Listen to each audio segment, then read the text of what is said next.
Hello, my name is Brant Hunt.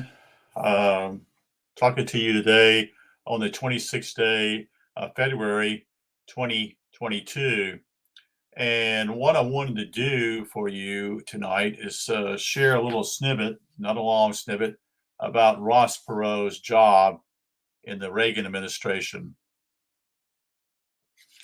So let's see if we can get this thing to work right.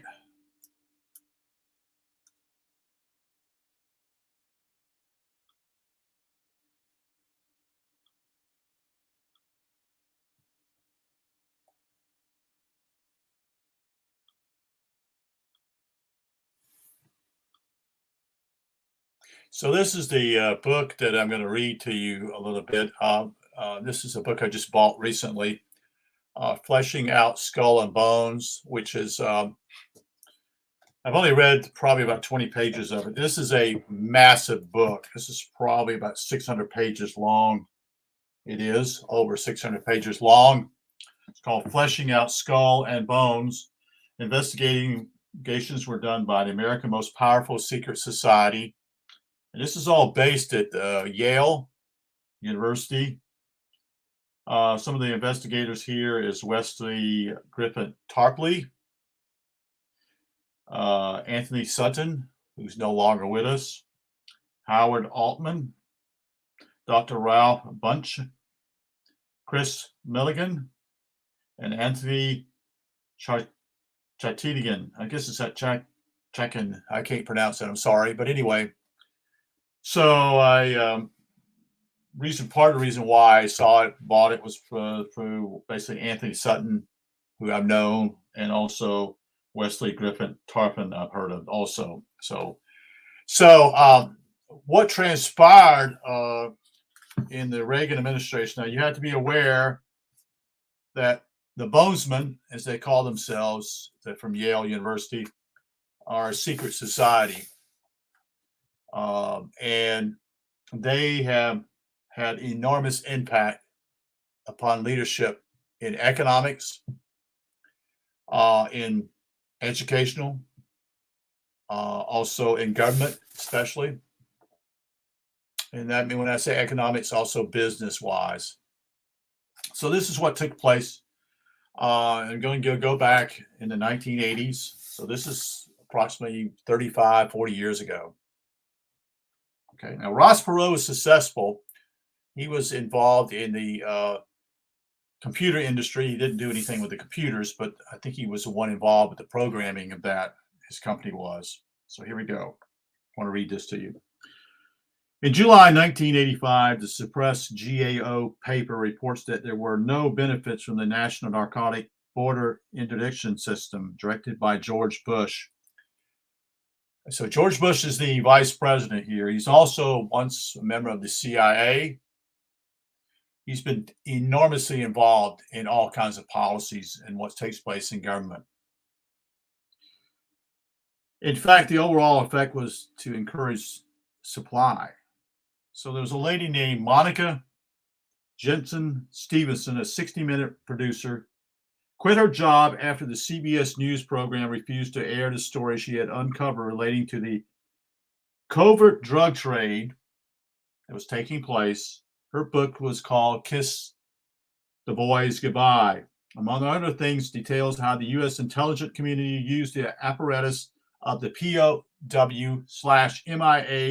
This is POW, meaning prisoners of war, /MIA, missing in action, government agencies as a cover for the traffic of opiates from the Golden Triangle area. And Golden Triangle area is the Vietnam area, Cambodia, Laos, all in that area where the French once were involved in before the United States got involved there. It's all about drugs, folks. It's all about that, you see.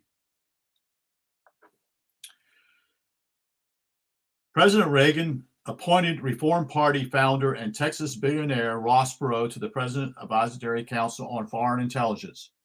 Reagan made Perot a special presidential investigator looking into American POWs and MIAs from the Vietnam War. And there was I remember this whole idea going on, you see. This was a big deal.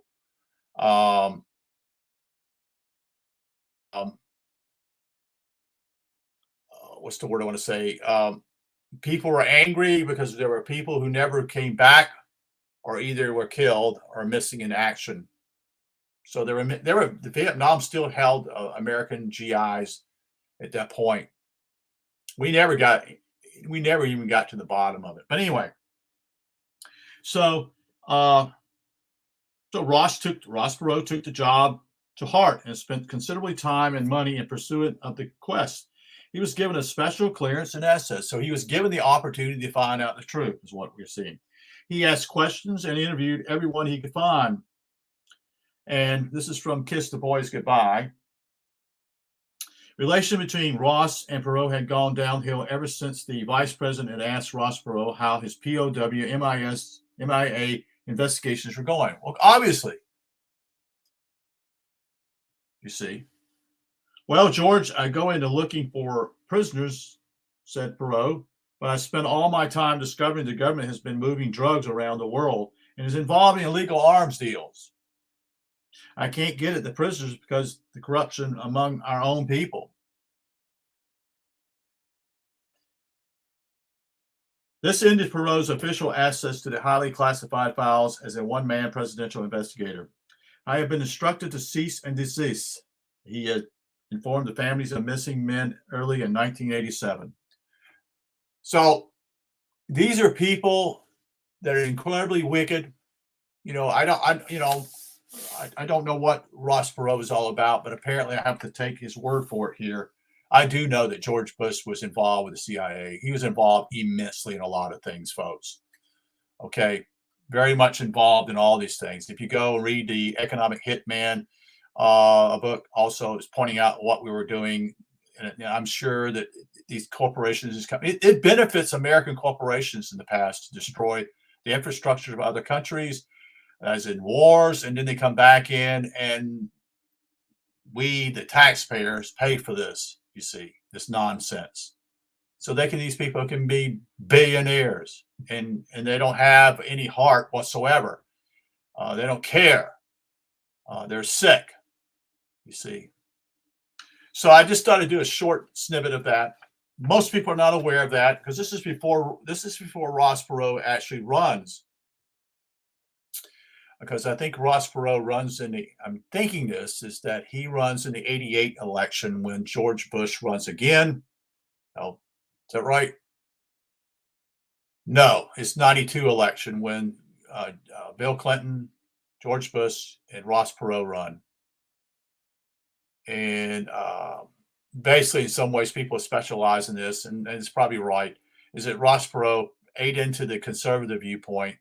So that allowed George Bush to lose and allowed Bill Clinton to win the election in 92. If you look at that's another great study to look into, third-party candidates. You'll find it simply as they changed the whole elections immensely. And we had one taking place in 1860